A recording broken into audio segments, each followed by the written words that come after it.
সবচেয়ে মজা কি জানো? এই যে এটি মরিচ আর মাছ ভাজি, সেই স্বাদ। বুঝছো? ও,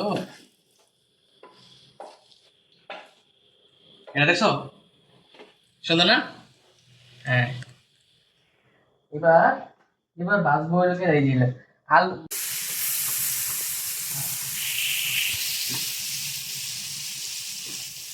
দাও দাও দাও। এটি কি এগুলি লোকের বেগুন আর হলো পটল ভাজা, ঠিক আছে?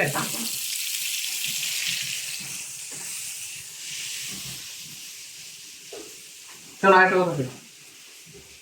আজকে খাওয়া হইল গেরা মাছ ভাজি, কাঁচামরিচ ভাজি, বেগুন আর পটল ভাজি, ঠিক আছে? আর সাদা ভাত।